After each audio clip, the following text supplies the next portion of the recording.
दोस्तों बहुत बहुत स्वागत करता हूं आप सभी का। दिल्ली चुनाव के नतीजे फाइनल घोषित कर दिए गए हैं। दिल्ली में 27 साल के बाद भारतीय जनता पार्टी की सरकार बनने जा रही है।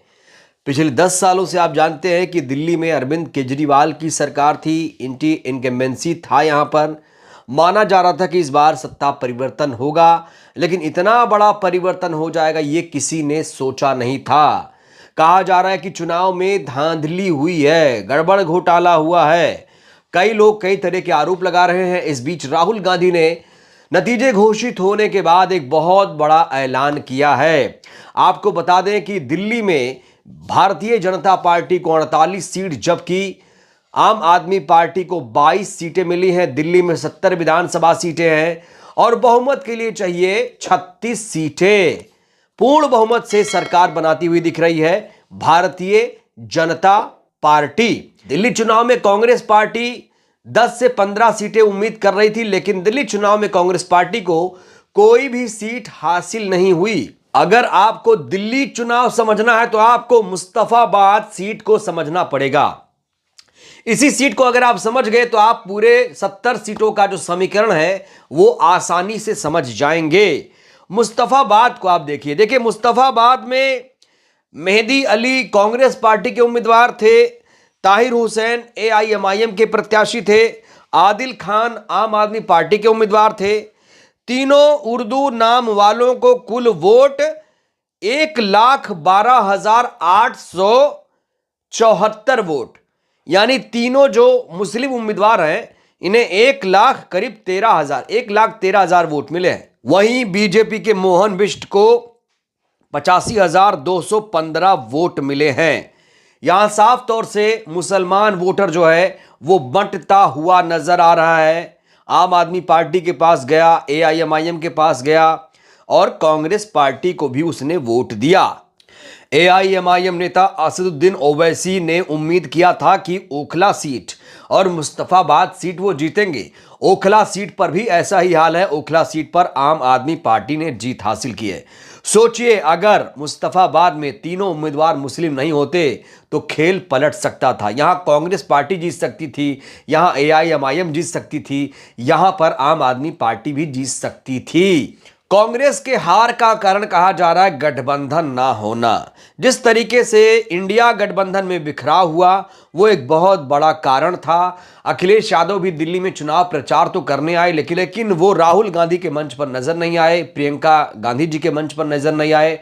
वो केजरीवाल के लिए प्रचार करते नजर आए। कहा जा रहा है कि अगर अरविंद केजरीवाल, अखिलेश यादव और राहुल गांधी एक साथ होते, अगर एक बार फिर से इंडिया गठबंधन के नेतृत्व में दिल्ली में चुनाव लड़ा जाता तो नतीजे अप्रत्याशित होते।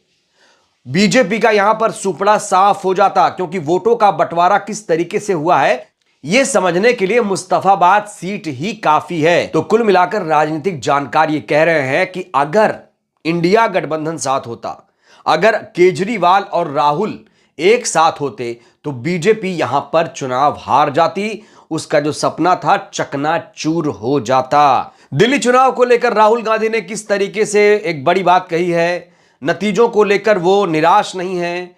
उन्होंने एक बड़ा ऐलान किया है। उनके ट्वीट में साफ तौर से झलक रहा है कि उन्हें बिल्कुल भी नतीजों से निराशा नहीं हुई है। राहुल गांधी ने कहा है कि दिल्ली का जनादेश हम विनम्रता से स्वीकार करते हैं। प्रदेश के सभी कांग्रेस कार्यकर्ताओं के उनके समर्पण और सभी मतदाताओं को उनके समर्थन के लिए दिल से धन्यवाद। प्रदूषण, महंगाई और भ्रष्टाचार के विरुद्ध दिल्ली की प्रगति और दिल्ली वासियों के अधिकारों की ये लड़ाई जारी रहेगी। राहुल गांधी साफ तौर से कह रहे हैं कि भले ही हम दिल्ली में हार गए, लेकिन हमारा जो समर्पण है वो बना रहेगा, हमारी जो लड़ाई है वो जारी रहेगी। आपको बता दें कि दिल्ली में बीजेपी ने 2500 रुपए देने का वादा किया था, याद है ना आपको। केजरीवाल ने 2100 रुपए, दिल्ली में बीजेपी ने 2500 रुपए हर महीने महिलाओं को देने का वादा किया था। और बड़ी बात, यमुना की सफाई का वादा किया था। गंगा अभी तक साफ नहीं हो पाई है, याद रखिएगा। नमामि गंगे परियोजना चल रही है, लेकिन अभी तक गंगा साफ नहीं हुई है। अब यमुना भारतीय जनता पार्टी साफ कर पाएगी, ये बड़ा सवाल है। अब बड़ा सवाल यह है कि बीजेपी क्या विकास के मुद्दे पर चुनाव लड़ रही थी।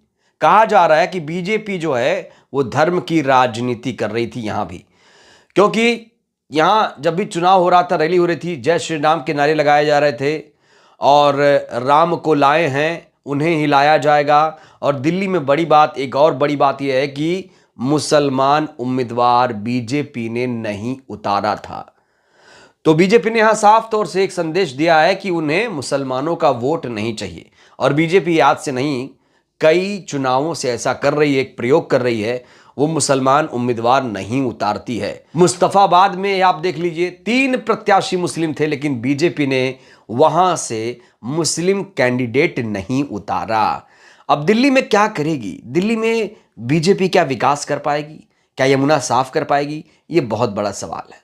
इस बीच राजीव कुमार को लेकर, राजीव कुमार की निष्पक्षता को लेकर सवाल खड़े हो रहे हैं। हंसराज मीणा ने क्या लिखा, ये देखिए, चुनाव आयोग निष्पक्ष नहीं, एक तरफा है। आयोग पर लगातार सवाल खड़े हो रहे हैं और सवाल खड़े होते रहेंगे, क्योंकि आयोग पर एक लेबल लग चुका है कि आयोग सत्ताधारी पार्टी के साथ मिल चुका है। अभी कल ही राहुल गांधी ने प्रेस कॉन्फ्रेंस करके कहा कि 40 लाख फ्लोटिंग वोटर्स हैं।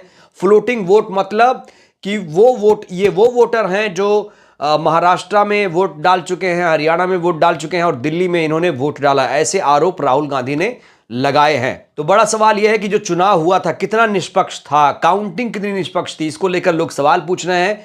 तो नतीजे अब आ चुके हैं। बीजेपी सरकार बनाती हुई दिख रही है। बीजेपी सरकार बना के क्या करेगी, कितना विकास करेगी, दिल्ली वालों को रोजगार मिलेगा, क्या फ्री बिजली मिलेगी, क्या 500 रुपये में सिलेंडर मिलेगा, इस पर हमारी नजर बनी रहेगी।